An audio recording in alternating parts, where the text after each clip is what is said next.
께서 여러분과 함께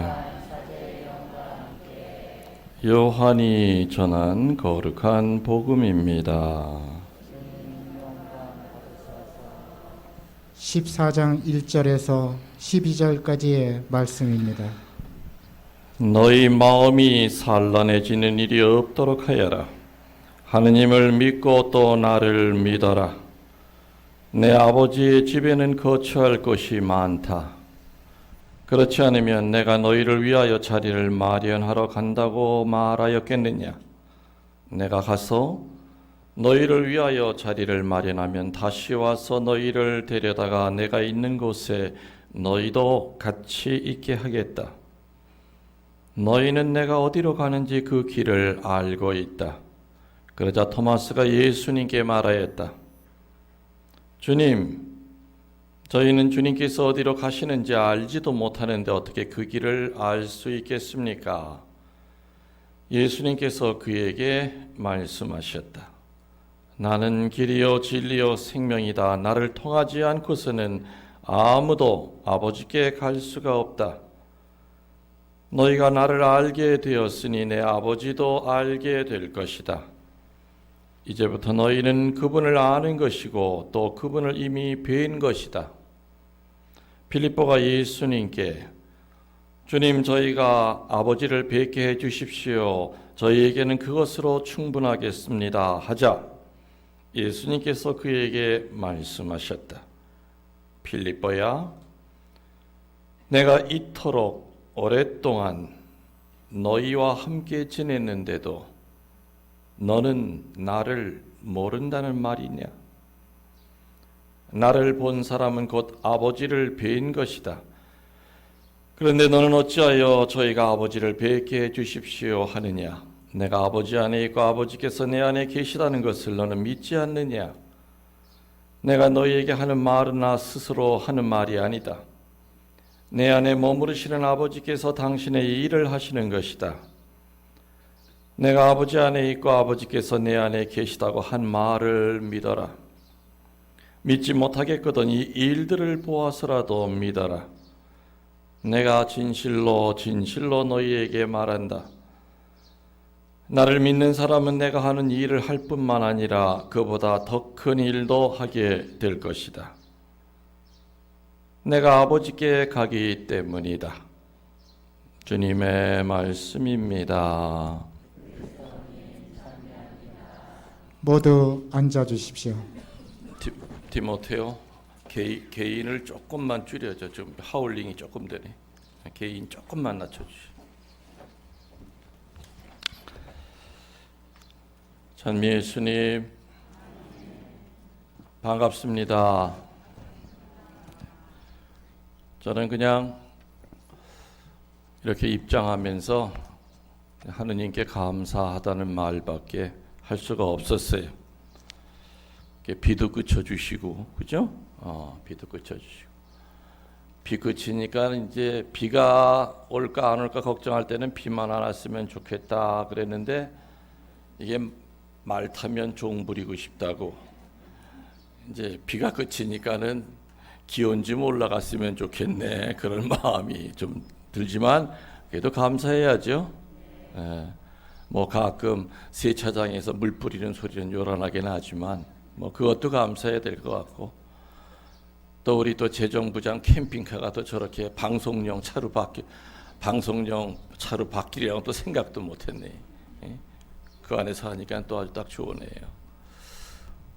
또 코로나에 죽지 않고 이렇게 살아서 만나는 것도 얼마나 큰 감사예요. 그리고 또 우리 신학생이 둘인데 둘 중에 막내가 지금 저 수도 경비사령부에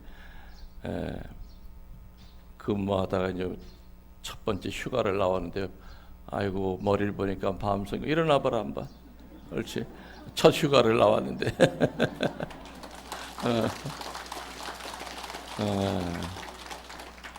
앉아봐. 어제 보좌 신부님이랑 밤에 술 한잔 했지? 네 밑에 쫄병 들어왔다며? 이야 빠르다. 아무튼 모든 게 다 감사할 겁니다. 이렇게 현수막 내가 앞에서는 읽질 않았는데 뒤에 앉아서 이렇게 읽어보니까는 김웅열 T 아퀴나스라고 돼 있어요. 되게 웃기는 거야 이게. 토마스 점 찍고 AQ를 해야죠. 왜냐면은 아퀴나스라고 하는 것은 이태리에 있는 동네 이름이에요.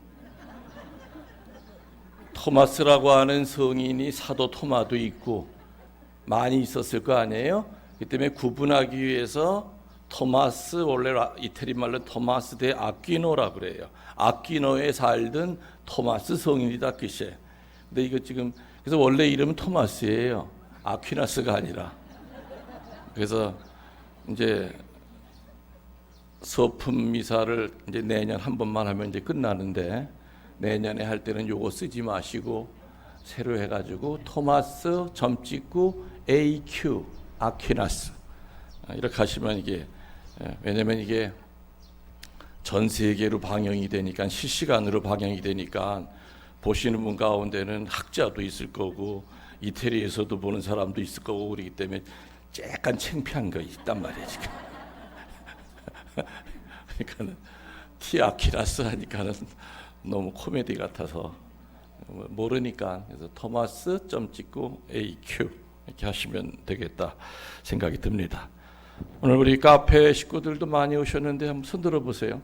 본당 신자들도 그렇지만 손 들어보세요. 아무튼 여기 본당 신자 아니신 분들 손 들어보세요. 손 들어보세요. 예. 손 안 대시는 분도 있는 것 같고. 자, 오늘 복음이 말이에요. 지난주에 무슨 요일 날 복음이랑 똑같아요. 무슨 요일인 줄 아세요? 지난주 금요일. 지난주 금요일도 나는 길이요 진리요 생명이다. 똑같아요. 이렇게 평일 복음이랑 주일 복음이 똑같으면은 제일 곤란한 게 강론 준비하는 신부들이에요. 지난주 금요일 날 열심히 내가 얘기했거든. 근데 다시 똑같은 복음이 나왔어요. 저는 강론을 녹음을 해서 팟빵이라든지 유튜브로 이렇게 그림을 하나 이렇게 얹혀가지고 올려요. 혹시 지난주 금요일 날 강론 제목이 뭔 줄 기억하십니까? 아시는 분 손 들어보세요. 지난 주일날 내가 올린 그 강론의 제목이 뭔 줄 아세요? 5초 안에 5, 4, 3, 2, 1. 없네. 내가 오늘 맞추면은 내가 주려고 이 묵주가 2012년 4월 15일 날 베티 성지 그 대성지 베티 성지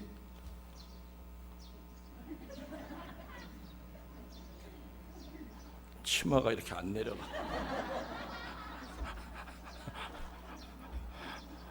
주려고 기념 묵주 이게 몇 개 안 남았어요. 사실은 베티 최영업 신부님 기념성당 그때 축성할 때 그래서 야 오늘 그 맞추는 분이 있으면은 이거 뭐 한 2개인가 3개밖에 안 남았는데 이걸 내가 줘야 되겠다.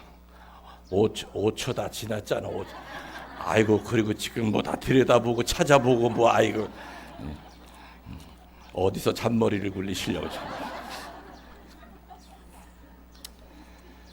그래서 뭐 요거는 뭐 이제 다음번에 또 다음 강론 때 또 하나 물으면서 대답하시는 분. 지난주 금요일 날 제목이 뭐냐면 아주 웃겼어요. 그래서 기억할 거다 생각했지. 도로공사 사장이신 예수님 길 얘기하면서 길을 안내하는 안내자가 아니라 나는 곧 에고 길이다 그랬어요. 길을 안내하는 안내원이 아니라 내비게이션이 아니라 내가 바로 길 자체다. 그러니까 도로공사 사장이죠. 예수님께서. 그 제목이 지난주 금요일날 나간 게 이렇게 딱 물었을 때 그냥 여기저기 손을 막 들면 정말 나는 오늘 죽어도 여한이 없었을 텐데 아휴, 내가 계속 강론을 내보내야 되는 건지 말아야 되는 건지 헷갈릴 때가 많아. 그래도 내보내요? 나는 그래도 우리 수녀님들은 대답할 줄 알았던 거예요. 수녀님 딴 데 쳐다보고 나 좀 쳐다봐요. 지난주 제목이 뭐였다고요? 저는요, 강론을 이렇게 유튜브로 내보낼 때 강론하는 시간보다도 몇 배 강론 제목에 대해서 고민을 해요. 이 강론 제목을 보고 낚이거든. 무슨 얘기인지 아시죠? 강론 제목을 딱 보면 그 안에 신부님이 좀 뭔 얘기 하려고 하는 거가 벌써 한 50% 이상은 감을 잡고 있어야 돼. 강론 제목이 참 중요해요. 그날 내가 딱 도로공사 차장이신 예수님 딱 써놓고도 내가 얼마나를 칭찬했는지 몰라요. 세상에 어떻게 이렇게 머리가 잘 돌아갈까. 기가 막힌 거죠. 아무튼 오늘 복음의 핵심은 나는 길이요 진리요 생명이다. 그런데요, 이 엄청난 위대한 말이 나오게 된 어떤 사람의 질문 때문에 이 말이 나왔다고 그랬죠. 누구의 질문? 사도 토마. 아이고, 필리포 아니, 필리포는 그 다음번에 다른 얘기했지. 어디로 가시는지 모르는데 어떡합니까 하니까는 예수님이 나는 길이요 진리요 생명이다 했죠. 그죠? 그래서 내가 지난주 금요일 날도 필리포의 그 엉뚱한 질문 때문에 다른 제자들은 궁금해도 두려워가지고 묻질 못했어요. 그렇지만 필리포는 성격이 어떤 성격이라고요? 모르는 것을 아는 척하는 그런 성격이 아니에요. 성실한 회의 속에 확실한 진리를 찾으려고 애쓰는 사람이었죠. 얼치기로 알고 있는 그러한 진리는 사실 진리가 아니에요. 남한테 주워 들은 몇 가지 얘기 가지고 기초도 안 되어 있는 거 가지고 남한테 전달하고 그러는 거 굉장히 위험하죠. 본인이 무슨 말인지도 모르고 전달할 때가 있어요. 그러나 토마스 성격은 다른 사람한테는 의심쟁이 토마라고 하는 말을 2000년 동안 이렇게 듣고 있지만 토마 사도의 장점은 확신에 이르기 위한 그 의문을 계속 두드린 거죠. 그래서 이 세상에 우문은 없다고 그래요. 어리석은 질문은 없다고 그래요. 이 토마 사도의 그 질문 때문에 예수님의 입에서 나온 나는 길이요 진리요 생명이다. 확신을 갖기 위하여 토마 사도는 질문을 던진 겁니다. 이 위대한 말씀이 의심하는 자의 물음으로 나왔다고 하는 것은 놀라운 일이죠.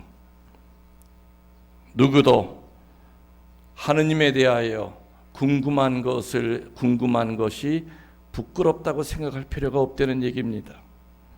왜냐하면 구하는 자는 분명히 선명하게 예수님께서 알려주실 것이기 때문이죠. 자, 세 가지라고 그랬어요. 예수님이 당신 자신이 그 자체가 나는 길이고, 두 번째 진리고, 세 번째 생명이. 길을 안내하는 사람, 생명을 보여주는 사람이 아니라 바로 그 자체가 그렇다고 그러셨죠. 길은 말이죠, 좋은 길이 있고 나쁜 길이 있어요.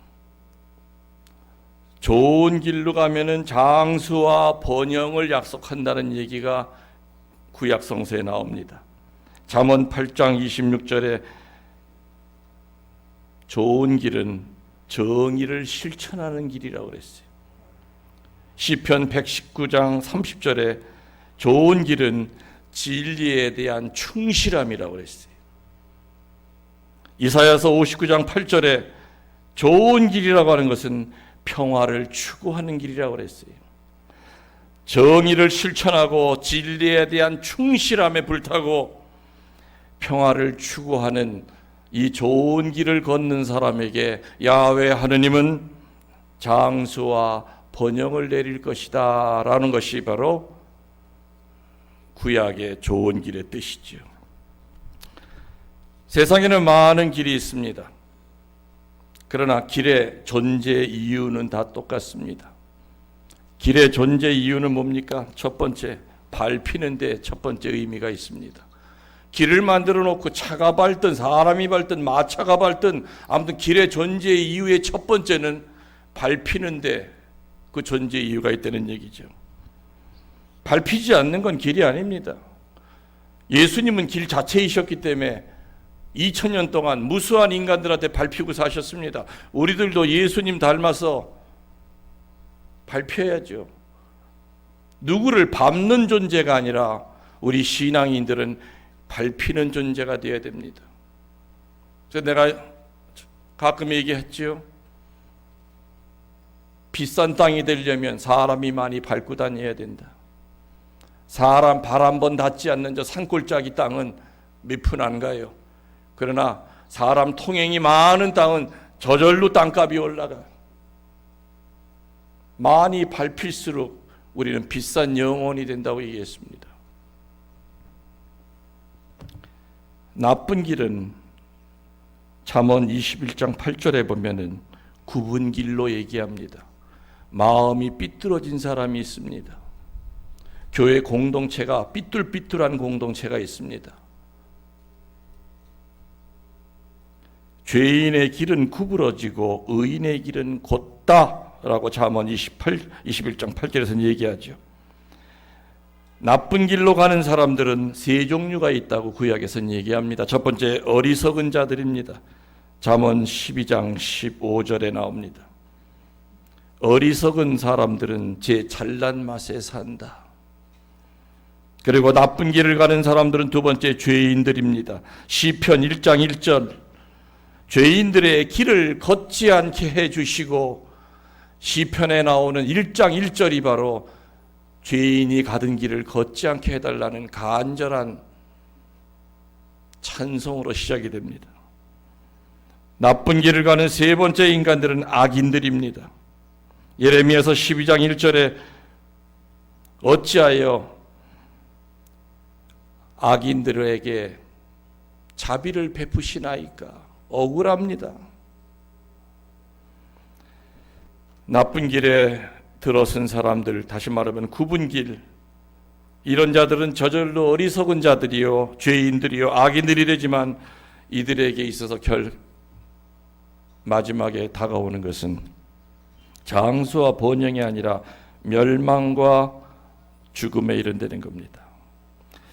이 두 가지 길 중에서 어느 쪽을 선택하건 그건 자유입니다. 좋은 길을 갈 것이냐 나쁜 길을 갈 것이냐, 그러나 각자는 그 선택에 따른 책임을 분명히 져야 될 겁니다. 복음은 생명에 이르는 길은 좁고 선택하는 사람이 적은 반면 죽음에 이르는 길은 넓고 이 길을 걸으려고 하는 사람은 많다고 마태복음 7장 13절에 지적하고 있습니다. 두 번째, 오늘 예수님께서는 나는 진리라고 얘기하십니다.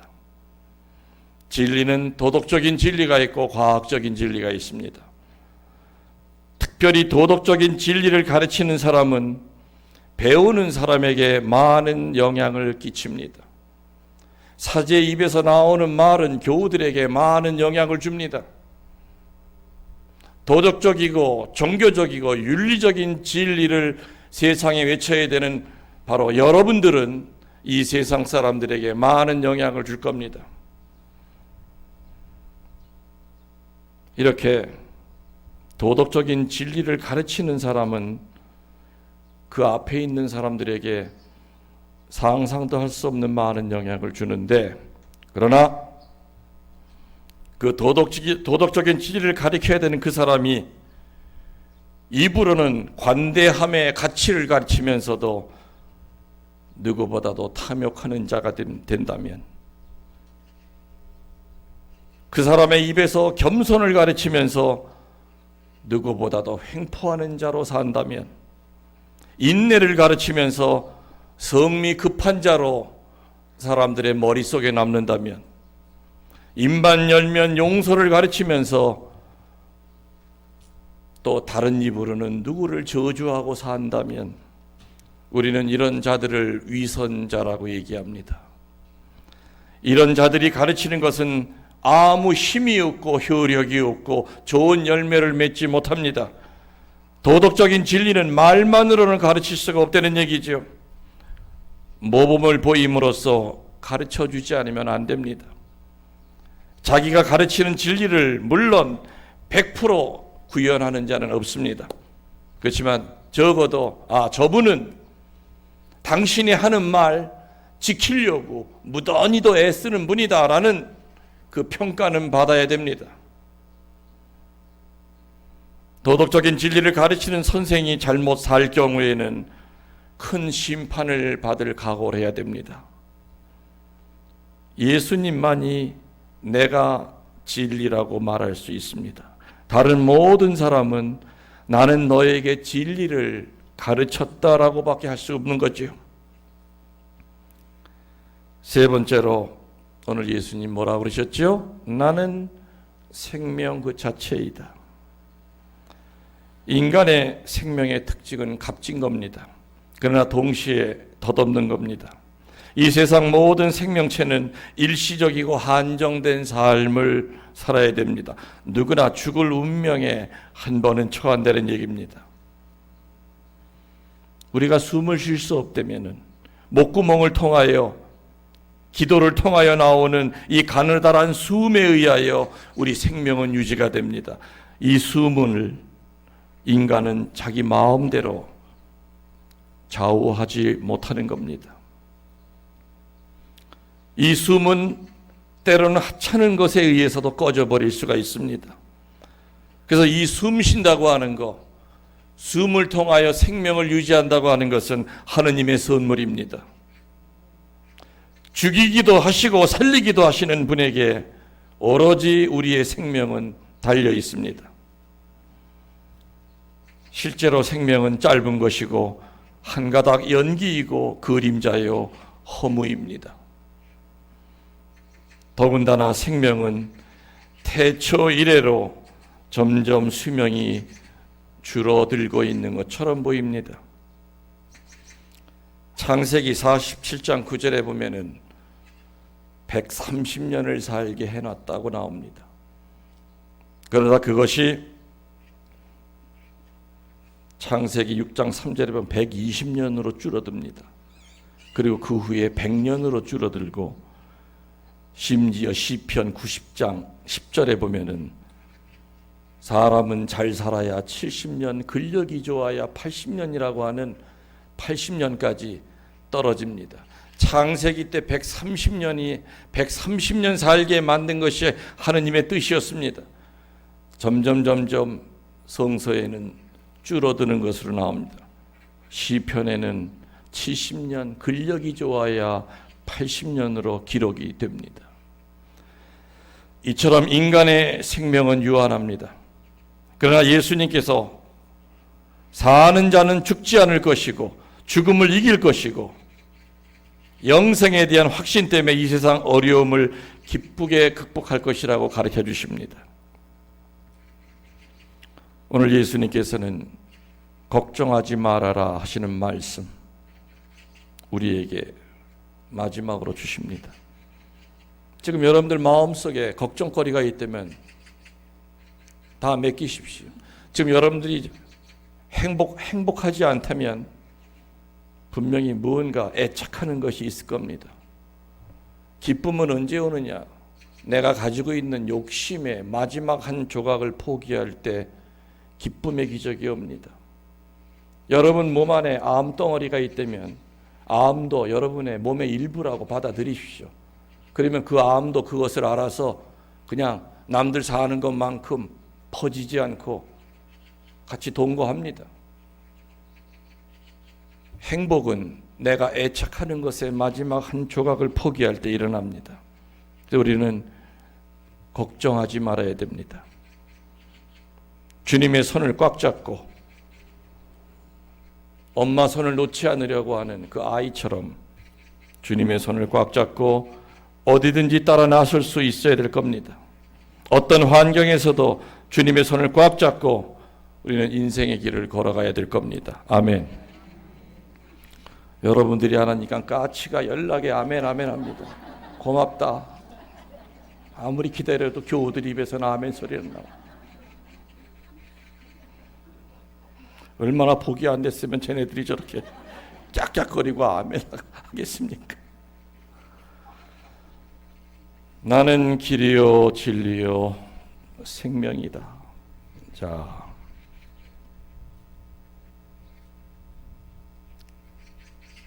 길은 좋은 길, 나쁜 길이 있다고 그랬죠? 좋은 길로 들었으면은 장수와 번영을 약속한다고 그랬고, 나쁜 길로 들었으면은 멸망과 죽음에 이른다고 그랬습니다. 내가 가고 싶은 길이 있고, 현재 가고 있는 길이 있고, 가야만 될 길이 있습니다. 우리 신앙인들은 내가 가야만 될 길, 예수님이 가신 그 길, 비록 힘들어 보여도 가야 될 겁니다. 저도 37년을 그 길을 따라 이렇게 이 시간까지 왔습니다. 여러분들도 세례받는 그날부터 숨이 다할 때까지 길이요 진리요 생명이신 그 예수님 옷자락 꽉 잡고 주님이 이끄시는 대로 살아가도록 애씁시다. 아멘.